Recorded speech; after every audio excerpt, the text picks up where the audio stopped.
Somewhere on Amazon right now, there's a $40 kit of rubber strips promising to turn your Tesla into a rolling library. Eliminate the wind noise, quiet luxury cabin, improves your air conditioning, which, spoiler, no it does not, we'll get to that in a second. And every EV owner eventually stares at these things at 2 a.m. wondering, is it genius or is this the automotive equivalent of snake oil? So I went digging into the real owner tests, decibel readings, the physics, all of it, and the answer is more interesting than a simple yes or no.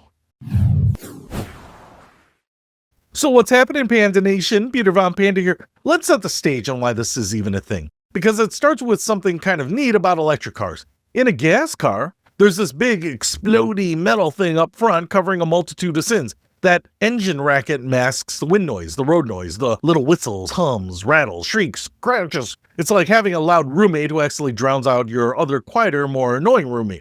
Well, EVs fired the loud roommate. The motor is nearly silent, which is wonderful. Right up until you realize you can now hear every other noise the engine used to hide.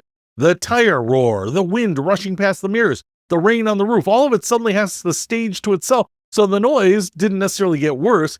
You just lost the thing that was covering up a bunch of it. And that's the itch these seal kits are trying to scratch. The idea is simple. Your Tesla has small gaps around the doors, the windows, the front, the trunk, the pillars. And companies sell custom cut rubber strips to plug those gaps and block sound from sneaking in. Some of these gaps really are only 5 or 6 millimeters, but at 70 miles an hour, air screaming past a 5 millimeter gap can absolutely make some noise. Now, here's a detail most people don't know, and it's actually the strongest argument in these kits' favor.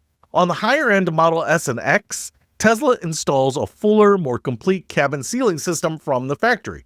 But on the cheaper high-volume Model 3 and Model Y, they simplified it. Fewer seals, thinner seals to save cost and complexity across millions of cars. So the whole pitch of these kits is basically, we're adding back the seals Tesla left off the budget models to save a buck. And there's real truth to that. It's not a total scam premise. Tesla genuinely does leave gaps that fuller seals would close. There's also a second reason Tesla runs thinner seals, and it's kind of clever.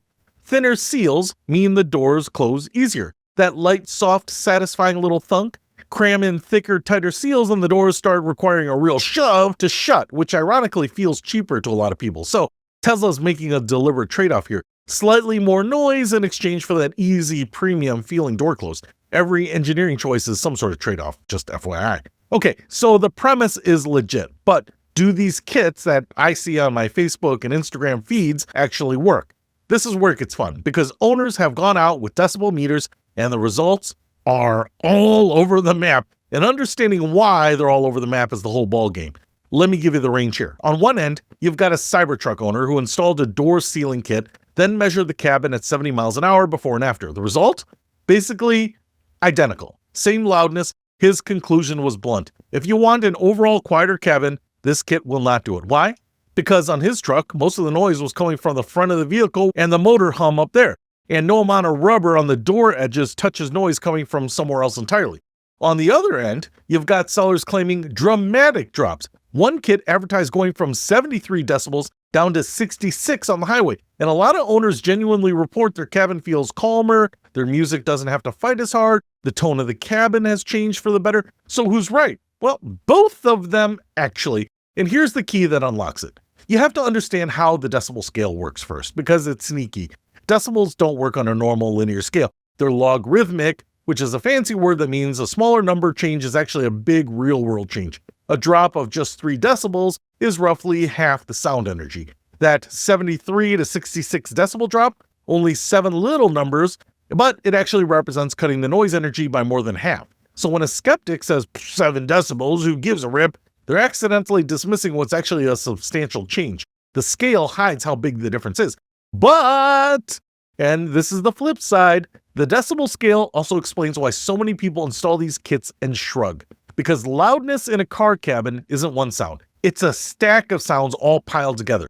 Tire roar, wind, suspension, the road surface. And here's the brutal math of logarithms. If wind leak through the door gap is your quietest contributor and tire noise is booming way louder, then perfectly silencing that little wind leak barely moves the total needle. It's like turning off one guy whispering in a room where 3 other people are already shouting. It's technically quieter, it's just not quieter in a way that anyone will notice. That's the real secret to this whole thing. These seal kits only help with specific noise they block, air sneaking through gaps. And on most Teslas, the gaps are not the main villain. The main villain, over and over in owner reports, is tire and road noise coming through the wheel wells and the floor. That noise doesn't come through the door seams. It comes up through the body of the car. So no rubber strip on your door edge is going to lay a finger on it. To fight that, you'd need actual sound deadening mats inside the wheel wells and door panels. A much bigger and messier job. Or just quieter tires, which is honestly one of the biggest noise upgrades nobody talks about.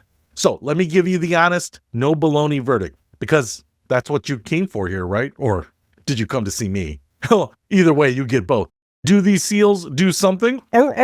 Yes, measurably and in the specific band of noise they target. If your particular annoyance is wind whistle, air rush around the doors or pillars, or that drum solo sound of rain on a poorly sealed edge, a good kit can genuinely knock that down. And the logarithmic scale means even a small reading drop is real reduction. Owners who had wind leak problems tend to be the happiest customers. Will they transform your car into a Rolls Royce? No, if your main gripe is the general tire and road drone at highway speed, which for most people it is, you're going to install these, do a very specific, conclude it's a subtle change at best. Several owners flat out measured zero difference, and a few even noted that the doors are now harder to shut because of the extra material. And there are two consistent bonus prizes worth mentioning, because they show up in almost every honest review, even when the noise verdict is average. 1, the doors close with a more solid, satisfying thud. A lot of people actually love that upgrade on its own. And 2, these seals do a genuinely great job keeping dust and water out. Owners consistently report their door seals and inner panels stay way cleaner. So even the disappointed on noise people often keep the kit for the cleanliness reasons. Here's the part I want you to really hang on to though, because it's the thing that the marketing pages are never going to tell you.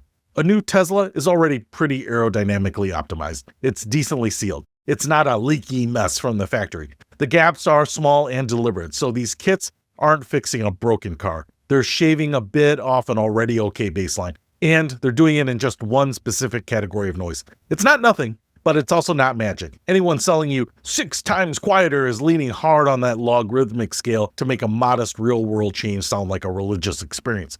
So, would you rather chase a quieter cabin with $40 of rubber strips, or just admit you're going to turn up the music anyway? My take, for whatever it's worth, which is absolutely nothing, if you've got a specific wind whistle driving you up the wall, or you just wanted a cleaner door sill or a beefier door thunk, these kits are cheap, low risk, reversible little experiments, go for it. But if you're expecting to silence that highway tire roar, save your money, because the noise you hate is actually coming from a place the door seal can't reach. That's all I have for today. Peter Von Panda, out.